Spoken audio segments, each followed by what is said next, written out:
Welcome back to an episode of we're going to enter the Creators Guild, and then we're probably going to use the ferryman even more. But yeah, let's just enter the whole thing, see what happens. As a neutral, apolitical association of mages solely devoted to the study of magic, the members of the Creators Guild were among the few gifted that remained neutral during your father's war. Though not comparable to the great universities of Kalaya, it is safe to say that Fiara owes many of its magical and technological advancements to them. Here we are. Impressive. Whoa. Look at how the camera just points extremely far down, like just down. It's not pivoting forward, it just points down. Maybe they knew that it gets really complicated to look around if there are walls all over. And there's people down the hall. We should... Interesting. We do not get visitors often these times. Who are you? I'm Undergast. I suppose you could call me the head of the guild. I sensed someone was coming and that someone had an intriguing aura. Now I know who it is. You are Isamo Tahar's child, are you not? How do you know? Aura reading, right? Well, I have studied Isamo Tahar's magic quite extensively, especially since the end of the Mage Wars. He was a remarkable man. Yours and his magical aura have a lot of similarities.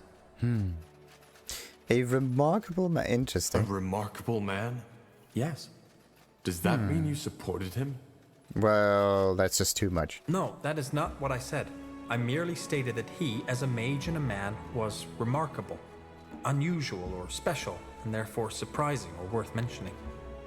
My opinion on the war is an entirely different matter. How are our auras similar? Genetics. Well, hard to say. You can simply tell that you're related. And there's something else about you that is, well, strange. Ah, and what is it? I get that a lot. Could you elaborate? It is hard to say. There's something peculiar about you. An oddity in your aura which I cannot make sense of. I'm sorry. Either way, I assume you were here for a reason. How may we, the little that is left of us, help you? Tell me more about the Creators I was Guild wondering first. if you could tell me more about the Creators Guild. Maybe I should begin with the question, what do you know about us already? I know that you are a neutral association of mages that didn't participate in the Mage Wars. That's about it. Well, and that is about the core of our guild. We are mages devoted to study, science, and the preservation of knowledge, and we do not involve ourselves in political conflict. We were founded in the year 231 by a woman named God of Boundary. Ever since, the Creators Guild has been a constant in the ever-changing political landscape of Northander. So you are the leader of the guild. So then? you are the leader of the guild? Well, I do not see myself as such, but yes, the majority of the guild considers me its leader. And the ferryman told me about an attack. The ferryman told me about an attack on the guild after the Mage Wars. He said... Yes, but it was not just the attack. There was also an internal disagreement. Oh. And how did the attack end, though? That attack, how did it end? Am I right to assume you stopped it? Of course. They were trying to kill us, so we fought back and killed them instead. At least until their morale was broken. Looking back, I think that this display of power was something we should have done earlier. Only because we were peaceful, the people who attacked us assumed that we were defenseless. They will not make the same mistake again. That's a very dry way of seeing it. If by dry you mean that it lacks the emotional aspect most people would add to a statement like this, then yes, I suppose it is. But again, it was not only the attack that diminished our numbers, but also a disagreement we had within the guild. What kind of disagreement? I would prefer not to talk about it. I am sorry.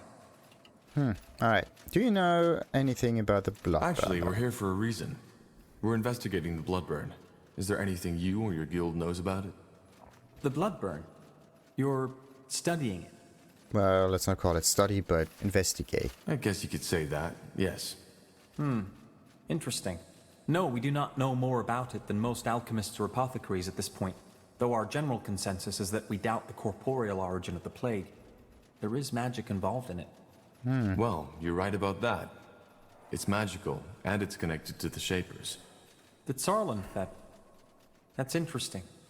Say, would you mind to tell me more? You seem to know a lot of variables which we are not aware of yet. Okay, let's tell you. I'll tell you, but we should find somewhere to sit. It's a long story. Of course. Well, this is both fascinating and peculiar. What do you make of it? Just like that, everything has been told. I do not believe in visions and prophecy, unless they come from a dreamweaver, so I'm uncertain. There is no arguing that this man Rondar Lacane knew more about the Bloodburn than most people, and his clues led you to Mullendir, which is nothing short of impressive. So you believe that the Bloodburn is caused by Shaper telepathy, is that correct? It is a theory, but yeah, rogue telepathy, so to speak. I see. I would like to come with you. What? Oh? I was clear, was I not? I would like to come with you. Your story is nothing short of fascinating. The Shaper City, the Bloodburn, and this Nexus. I would like to accompany you and help. I have a wide knowledge of the magic and the Shapers, and have a strong interest in finding a cure for the Bloodburn. Oh, okay, you're hired. Well, not hired. Accepted. What about the guild? What about the guild? Aren't you their leader? I am, but that does not bind me to stay. It is common for creators' mages to head out to expeditions. They have become rarer due to the war, but still. There is nothing stopping me from coming back when our business is concluded. Ah, that's interesting. I like that guild. Now, why not? Well, why not? Just know that it will be dangerous. I can defend myself. Quite well, in fact. However, there is one thing I need to finish before I come with you. Study. Okay. Maybe you could help. This would facilitate matters. As long as it doesn't take too much time, yes. What are you studying? You can take all the time he needs. Simple. I have always been fascinated by the notion of sentience and the mind in general. What creates consciousness? What is it that distinguishes us as humans from a wolf who is slave to his instincts? Well, do you know that a wolf is slave to his instincts? Huh. This is just, a belief. Quite recently, a group of refugees who arrived in Everlight told me of a bizarre sight. They said that a stone golem took over the abandoned mine near the gates and has grown a soul, and apparently has been trading with the villagers and even befriended one of them. It all seems highly unlikely, but I want to investigate it. Interesting. Is that even possible? A monster with a soul? How is that even possible? I do not know. It is not the first time people have reported such occurrences, but most of the times they turned out to be a hoax. This is the first case I've heard that might be legitimate. If it's true, this might change the world forever. Ooh, yeah, just, make souls. Can you imagine? The ramifications of such a discovery would be monumental. It is currently believed that only the 5 principal kinds are capable of conscious thought. Disproving that would change everything. What are 5 principal kinds? Suddenly, would killing a monster not be a homicidal act? Would putting them in a cage not be considered slavery? And finally, is it right for the principal kinds to consider themselves special, chosen by the Guardians? Principal kinds. Maybe they are talking about humans, dwarves, and elves. And orcs, maybe. What do you need my help with? Well, this is all an exciting scholarly prospect, but a golem is still a golem. So if the monster goes feral, I will require assistance. I can defend myself, but still it would be unwise to go there alone. I will get prepared and meet you at the mine. Do you know where it is? Not yet. Tell me. Up north, at the top of the Iskander mountain. I will go as soon as possible. Fair enough. I'll see you there. Iskander Mountain. Everlight glittering mine. Huh. Undergast in the abandoned mine. Where is that mine? He said something about Iskander, so do I have to change areas? It could be. Okay, don't... I'm not able to talk to him now. What about these? Someone interested in history. Yeah. Why? What? I have no need for distractions. You're just waltzing about. Odd fellow. But he's a capable mage, that's for sure. Maybe he can be the 4th squad mate even. So we got focus points, mage's note, self-awareness. Ooh. And humanoids as well. Humanoids, yada yada yada yada yada. War crier. Applies hasten to nearby allies. And then we got ourselves whatever this is. This. No. The There we go, that's the one. Mage's note. Self-awareness. Magic is as internal a force as it is external. The path to true mastery is not found in the width of the world, but within the depths of oneself. Introspection, self-awareness, reflection, these are the qualities of a skilled mage. The mind is like the wilderness, powerful and labyrinthian. Stray too far from the path and become lost forever. But for those who follow the road through all its twists and perils, the possibility of true understanding burgeons on the horizon. A strong mind, a knowing mind, that is what makes a master. Magic demands an artist of the highest caliber, one who understands the workings of the mind. Only by looking within can a mage command his craft. Only by embracing the wilderness can the mind be tamed. Interesting. Do we have anything on the other side here that can be interacted with? Some. Oh, there's a trader down there too. Trader Joe's and this. What's this? There are teleporters. Ah, Now so this teleporter goes down, and this teleporter goes up. So they don't need. Well, yeah, you can basically build something on top of that, and you would save yourself some space, and not need a staircase or ladders in this case. But they still have ladders, right? They have teleporters, but they still use ladders. Like they are almost perfect. So what do you got here? Some more about the Shapers and the Iron Mask and how it works again. Yeah, bookshelves upon bookshelves upon bookshelves. So what's the other one that I got? Something about the Shaper. It is... Yeah, I have the Shaper twice. So mysteries of the Shaper capture many of a scholar's imagination, yada yada. Yada around something something TB. Whatever happened to the Shapers, their loss is still felt on Neo today. Yep, it's the same book. And then there was another one, right? The Iron Mask and how it works. I have this one once, twice, right? I would not place this informational text in the inventory and make them behave like items. They could be some glossary entries. That would make things much more interesting. You're an adventurer, aren't you?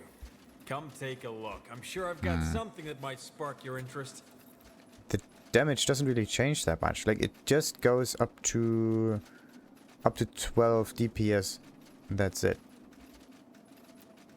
It's not that big of an increase. So buying all of those staves there is not that good of an idea. Oh, against Medusas. Now we have another one. Undead. White magic, Medusa, undead, fire, Medusa again. Humans, finally. Okay, so you can deal more damage against humans, 50% more, which would result in this thing dealing something about 10 damage per second. Roughly.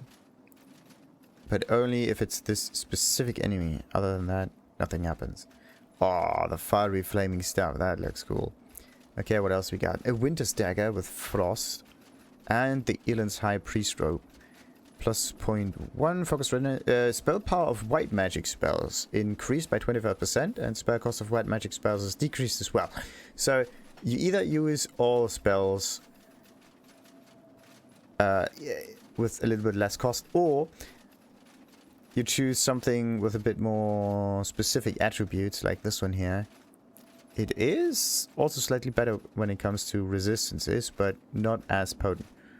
Maybe what you can do is have a piece of armor that gives you bonus effects as well, and then you don't even need robes. That's just something interesting. Like, casting is nice and all, but it does not seem as beneficial. So, robe of focus, yeah, it's the same thing. There's a black robe of this is a mage black robe of focus, and there's the same thing basically, but in green. And depending on what color it has, it gives you different higher magical resistances. That one just changes. But and I can also buy multiple versions of it, or instances. Enchanted leather armor of magic. Yeah, nice, nice, nice. Some white hoods, all of them, so you can basically equip the whole group. Weakened talismans, nice. Fire Nova, bleeding, armored, Summon a walking corpse to aid you. Nice. Regeneration to allies around you. Ooh, that's a good one. Applies hasten, silence the target enemy. Nice, nice, nice. What else we got? Potion of Empowerment. This potion was originally created to boost the physical attributes of Iskander. Good. That is nice. 10,000 gold. That is a lot. Then we got proficiency as well. And I can have 5 of them. What's this? Cure all cure of all cures. Increases all your damage resistances by... Yeah. This is temporarily.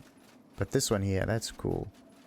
But this is ability points. This is attribute points. I should rather go for attribute points, but I don't have as much gold. I could sell the small stuff here. Thousands of these. And get some gold out of it. Like, most of those items I never really think of using on characters anyway. But you can also sell... Ooh, artifacts and the like. Ooh, ho, ho, ho, ho. Immunity against all debuffs and purge. Cleanses all allies around you every 5 seconds. Like, this is amazing. I just don't know who would be able to carry that, because I would need some kind of other melee character to do so. Alright. So now I know that I can get some attribute potions from this dude multiple times and just buy myself some power. Don't you? Sounds like a plan. I just don't know how to get this 10,000 gold though. Like, that's something that might be a bit difficult to obtain. Oh. No teleportation, like, animation happened. Like, no whoosh. No nothing. It just displaced you immediately. They were a bit lazy. Like, the Godstones did at least give you some lightning thingy, some sparks, some sound and everything. Interesting. But other than that, nothing happened. So, let's go back to Of the few Everlight. refugees who make it to Everlight, many are shocked to find that their troubles do not end there. Though its neutrality... Yes. You got it. So, now, where do I want to go next? There is something in the east. What is this? The world within. Find Undergast in the abandoned mine. Huh. Yep. That thing takes a little while to get there. I want to explore the world a little bit further. The thing is, how am I gonna get up here? Did I... Nah, that's the harbor of the city. I could just walk there. I don't need to do that. I can't get to the southern section of it, though. The southern section... Where's the ferryman? This way. Now would you look at that? Huh? Help you with So, something? yeah, let's wanna cross the cross the lake. lake. Sure. Where to? The southern beach. Got it. Hop in.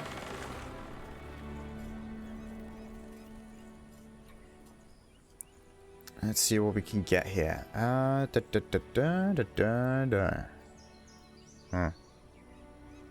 Looks like we got the end of the episode. I continue, of course, with another one at another time. Until then, like and subscribe. Ta-ta.